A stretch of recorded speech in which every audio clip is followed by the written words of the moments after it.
नमस्कार। आज हमारे सामने एक बेहद दिलचस्प रत्न है, ओपल।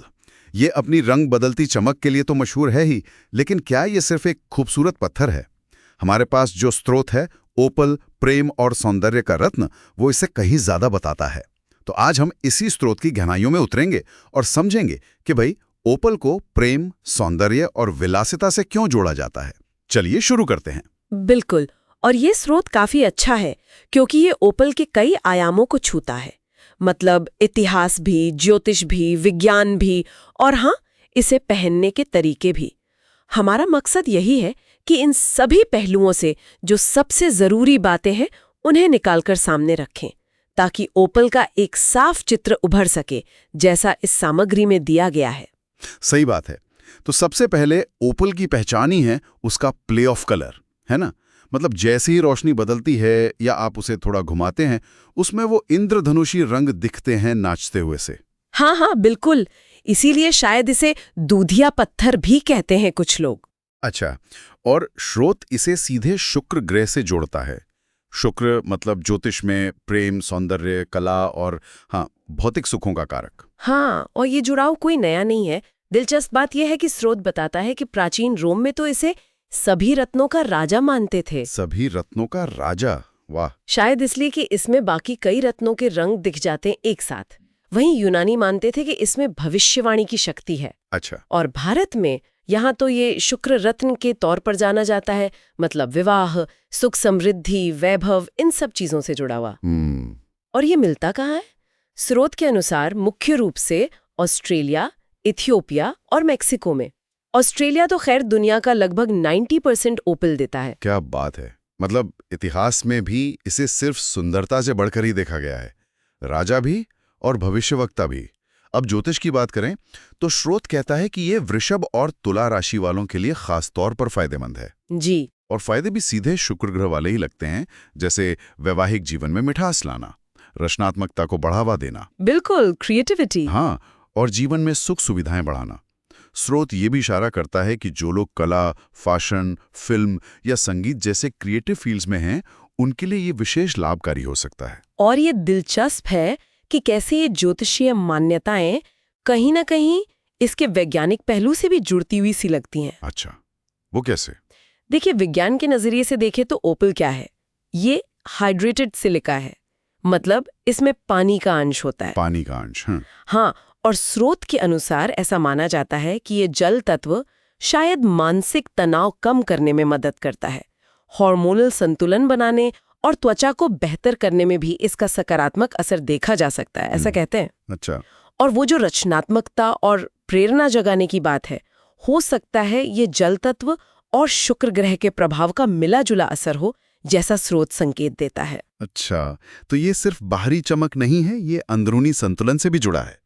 अब मान लीजिए किसी को इसे पहनना हो, तो स्रोत में इसका तरीका भी बताया है? हाँ, बिल्कुल बताया है। क्या तरीका है? स्रोत के अनुसार इसे चांदी या सफेद सोने की अंगूठी में पहनना चाहिए। चांदी या सफेद सोना, ठीक है। और दाहिने हाथ की अनामिका उंगली यानी रिंग फिंगर में। रिंग फिंगर में। और दिन है शुक्रवार, वो भी सूर्योदय के 1 घंटे के अंदर। साथ में ओम शुक्राय नमः मंत्र का 108 बार जाप करते हुए। अरे वाह, ये तो काफी विशिष्ट निर्देश हैं। मतलब समय, धातु, उंगली, मंत्र, सब कुछ। बिल्कुल। और ये विधि महत्वपूर्ण मानी जाती है, लेकिन विधि से पहले ये भी जरूरी है कि सही रत्न चुना जाए। हाँ, ये तो है। असली नकली का चक्कर। जी, स्रोत असली ओपल की पहचान बताता है उसकी साफ प्ले ऑफ कलर जो हर कोण से बदलती है। नकली वाला अक्सर प्लास्टिक जैसा थोड़ा सपाट सा दिखता है, उसमें वो गहराई नहीं होती। अच्छा। तो हमेशा सर्टिफाइड लैब रिपोर्ट वाला प्रमाणित रत्न ही लेना चाहिए, ये बहुत जरूरी है। सही बात है, सर्टिफिकेशन तो जरूरी है। और एक और जरूरी बात जो स्रोत में लिखी है कि जिनकी कुंडली में शुक्र पहले से बहुत मजबूत स्थिति में हो या फिर शत्रु ग्रहों के साथ बैठा हो, उन्हें इसे पहनने से पहले किसी अच्छे ज्योतिषी से सलाह जरूर लेनी चाहिए। ये सावधानी जरूरी है। हाँ, और यही सलाह उन लोगों के लिए भी है जिनके वैवाहिक जीवन में पहले से कुछ तनाव चल रहा है या जो ब्रह्मचर्य का पालन कर रहे हैं, क्योंकि शुक्र का प्रभाव काफी शक्तिशाली माना जाता है। ये ध्यान रखने वाली बातें हैं। अच्छा, तो क्या इसे सिर्फ अंगूठी में ही पहनते हैं या स्रोत कुछ और भी बताता है? नहीं नहीं, सिर्फ अंगूठी तक ही सीमित नहीं है। आध्यात्मिक तौर पर देखें तो इसे स्वादिष्ठान चक्र यानी सेक्रल चक्रा से जोड़ा जाता है। स्वादिष्ठान चक्र, अच्छा। भी पहना जा सकता है। ओ, ठीक है। और कुछ लोग तो इसे धन वृद्धि के लिए अपनी तिजोरी या कैश बॉक्स में भी रखते हैं। अच्छा, तिजोरी में भी? तिजोरी में भी? जी हाँ। और हाँ, उपहार के तौर पर देना भी इसे काफी शुभ माना जाता है। मतलब इसके उपयोग भी काफी बहुआयामी है, सिर्फ पहनना ही नहीं। बिल्कुल। स्रोत ये भी कहता है कि ये आत्मस्वीकारती और भावनात्मक संतुलन लाने में भी मददगार हो सकता है। कुछ लोग ध्यान करते समय भी इसे पास रखते हैं ताकि नकारात्मक ऊर्जा दूर हो। तो इसका असर सिर्फ बाहरी दुनिया पर ही नहीं बल्कि अंदरूनी शांति पर भी माना जाता है, स्रोत के अनुसार। तो मतलब सार ये निकलता है कि ओपल सिर्फ दिखने में जादुई नहीं है। स्रोत के मुताबिक ये शुक्र की ऊर्जा यानी प्रेम, कला, सौंदर्य, रचनात्मकता और हाँ, भौतिक सुख, इन सब का एक शक्तिशाली प्रतीक या वाहक माना जाता है। ये उन लोगों के लिए खास मायने रख सकता है जो जीवन में इन चीजों को बढ़ाना चाहते हैं या संतुलित करना चाहते हैं। एकदम सही कहा। और जैसा कि स्रोत बार बार जोर देता है, किसी भी रत्न को पहनने से पहले विशेषज्ञ की सलाह और सही विधि का पालन बहुत जरूरी है ताकि उसके सकारात्मक प्रभाव मिल सके और कोई अनचाहा असर ना हो।